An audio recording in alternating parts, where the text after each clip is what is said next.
André Borde, bonjour. Bonjour. La Fondation Entente franco-allemande va fêter ses 30 ans la semaine prochaine et la première partie de sa mission, qui était d'indemniser les malgré nous, est achevée. Votre nouvelle priorité aujourd'hui, c'est œuvrer pour l'amitié franco-allemande. Oui, c'est un événement, 30 ans d'existence, pendant lesquels nous avons commencé par indemniser les Alsaciens mosellans incorporés de force pendant le drame de la guerre dans la Wehrmacht. Et maintenant, nous sommes à 80% de notre activité très attachés à la coopération franco-allemande, aussi bien sur l'axe rhénan, mosellan, la Sarre et aussi un peu Bâle. Alors l'an passé, vous avez eu cette phrase très belle. Vous avez dit, si en 1918 on avait agi comme en 1945, en allant vers nos voisins allemands, le nazisme ne serait pas arrivé. Aujourd'hui, l'amitié franco-allemande, c'est le garant de la paix? Absolument, c'est indispensable que les peuples se rencontrent. Il ne suffit pas que les hommes politiques, les hommes d'affaires se voient, discutent ensemble des problèmes qu'ils peuvent rencontrer.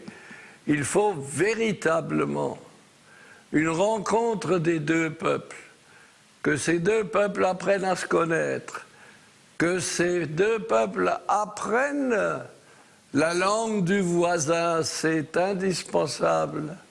Si on veut coopérer, il faut se comprendre. Pour se comprendre, il faut savoir se parler. C'est un des grands objectifs de la Fondation. Alors est-ce que vous considérez comme un exemple? Il faut rappeler que vous avez été arrêté par la Gestapo et même condamné à mort par contumace. Et quelques décennies plus tard, vous avez été fait Grand Croix du mérite avec étoile dans l'ordre du mérite allemand. Ce parcours, il est exemplaire quand même. J'ai voulu faire ce parcours. Mon père était incorporé de force dans la Reichswehr. Et au lendemain de la guerre, il m'a toujours, tous les jours,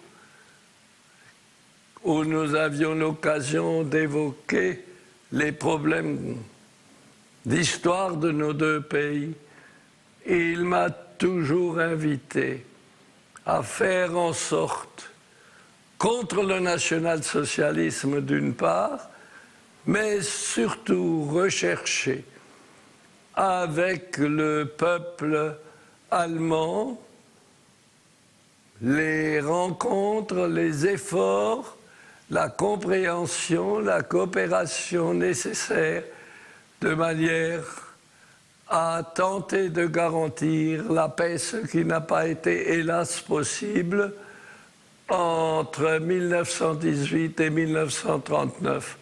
Donc aujourd'hui, c'est toujours un objectif important. Garantir la paix entre nos deux peuples, ça signifie aussi garantir la paix en Europe. Alors dernier point, on peut le dire, vous êtes octogénaire et pourtant votre priorité, c'est la coopération entre les jeunesses françaises et allemandes. Oui, oui, incontestablement. Il faut que les jeunes prennent exemple.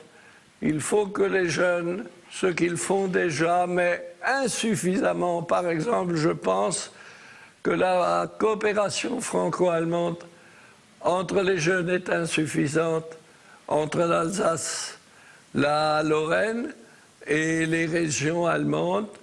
Nous devons faire et nous pouvons faire mieux pour permettre précisément à ces jeunes générations de croire en leur avenir et surtout de se garantir cet avenir qui maintenant, je le répète, doit être un avenir de la paix, donc du progrès social et humain. André Borde, merci. C'est moi qui vous remercie.